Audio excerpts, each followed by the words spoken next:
I now recognize Mr. Nuccetelli for his opening statement. Good morning. Thank you, Chairwoman Luna, Ranking Member Crockett, and members of the task force for giving us the opportunity to testify today. My name is Jeffrey Nuccetelli. I'm a former military police officer with 16 years of active duty service in the U.S. Air Force. I'm here today because the American people have both the right and the responsibility to know the truth about unidentified aerial phenomenon. That truth remains hidden, classified and silenced by fear, retaliation, stigma, and confusion.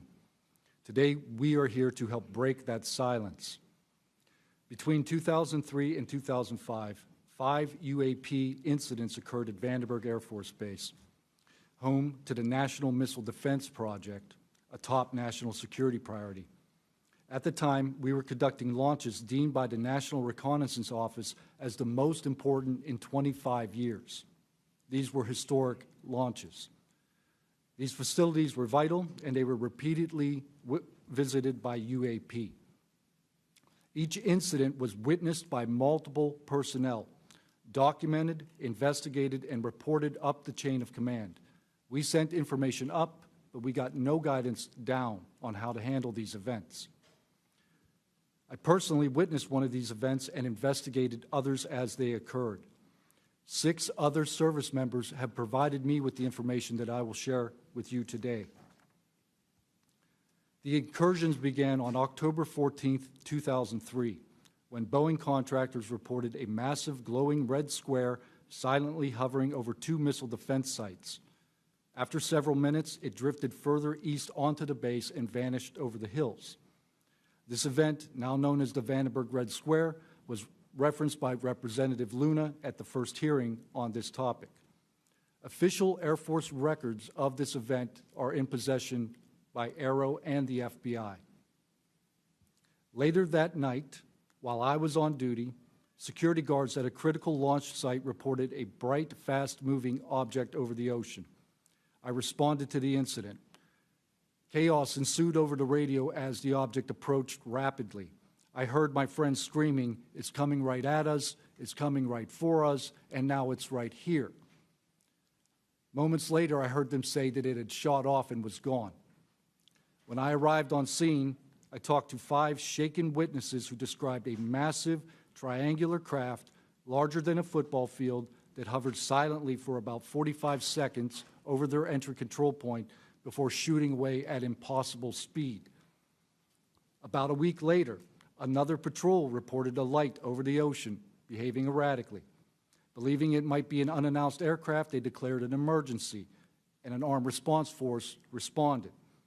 Before the forces could arrive, the object descended and either landed or hovered on our flight line and then took off again at impossible speed. The witnesses to this event were threatened and intimidated afterward. They were told to keep quiet and think about what they were reporting. After that, things did get quiet until about 2005, when another patrol reported a massive triangular craft larger than a C-130 silently floating over the installation. He watched it for a few minutes. It traveled west and disappeared into the night. And then I had my own encounter, again in 2005. I was off duty, sitting in my backyard with 2 other police officers when we noticed what first appeared to be a satellite in orbit, but it wasn't acting like a satellite. The light was strange, it was pulsing, and then it started to maneuver. It dropped in elevation. At times it would vanish from view and reappear in a different location in the sky, and eventually it reappeared 200 feet over my house. It was a 30-foot diameter sphere of light. My friends and I watched it for a moment, and then it gently accelerated and traveled up and disappeared into the stars. These events profoundly changed my life and the lives of my friends. We stand at a pivotal moment in history. The question is no longer whether these events are real, but whether we have the courage to face them. True leadership requires vision, a willingness to confront the unknown with transparency and resolve. So I ask the Congress to help we, the people, enact this vision. There are 3 goals: fund independent research and treat UAP study with the same seriousness as we would any other scientific field. 2, end secrecy and overclassification. Transparency is the foundation of truth. Without it, witnesses like us are dismissed. 3, protect the witnesses. Many stay silent out of fear for their careers, reputations, and the safety of their families. Protect them, and you will embolden others to join this cause. These phenomena challenge our deepest assumptions about reality, consciousness, and our place in the universe. Exploring them can unlock transformative breakthroughs in technology, biology, and human understanding.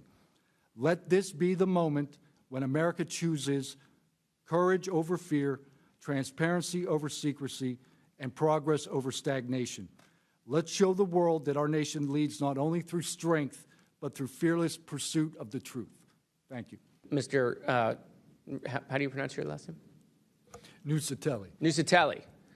And sorry, I know I'm running out of time, Madam Chairwoman. So obviously your incident happened well before we could record things on cell phones and things of that nature, right? What did you do when you first experienced? Because what you saw, right, you saw it happen like right out of your base. Correct. So tell me what you did after you saw that. What was like your next move? And I want to hear what your experience was. My next move, I went into my house after it left. I made sure no one had been abducted, and I picked up the landline. I called the Security Forces Command Center. I reported it. I requested that they give me a call back and make notifications up the chain of command. I got a call back in about 15 minutes. They reported that the weather station reported no balloons or aircraft, nothing on radar, no aircraft inbound or outbound. So I got that notification. And then within the following day or two, me and the other witnesses wrote statements. We prepared a report, and then we filed all that information. Also, Mr. Nuccetelli, if this were sanctioned by the U.S. government, even though you have a clearance, but it's classified above the clearance level, do you see any reason why they would allow you access, being present, viewing it, hearing it, being around it? Like, what is this, an accident? Like, does the U.S. government make these kind of accidents? They make accidents, mistakes like this? Like, we're doing this test of this new system, and we forgot these guys were standing here. Does that sound like something that the U.S. government would do? No, sir. Some of the launches we were doing were like $5 billion projects that had taken like 10 years to develop the technology. And these objects were coming right up to the launch pad. So any kind of mistake, it could cause a catastrophe. Right. So it's very confusing why these objects would be operating in and around our bases or during training exercises. So it would lend you to believe that the U.S. government had nothing to do with whatever it is you saw. Correct. They wouldn't want it there because it would potentially interrupt the proceedings at the time. Was there an after action? Was there a discussion by your command? Was there an investigation? It's pretty significant activities that you were involved in. Was there an investigation that you know of? We conducted investigations in real time, right, and we document all the evidence. But as far as anything from higher up, I don't know if there was an investigation done.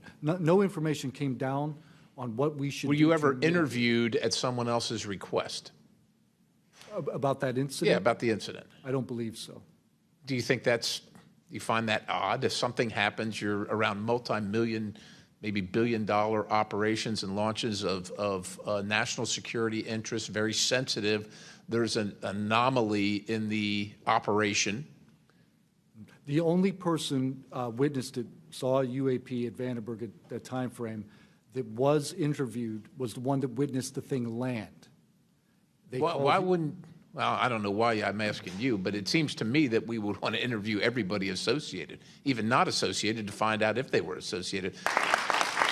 Mr. Nuccetelli, you've testified that official Air Force records of the Red Square incident are now held by Aero and the FBI. has Congress or you been denied access to those records, and on what grounds would we be denied access, you or us? No, the records are unclassified, so Okay. provide them. In the 2003 to 2005 incidents you described, were any physical effects, electromagnetic interference, radio anomalies, or security system disruptions documented in base logs or any reports, official reports? Not to my knowledge.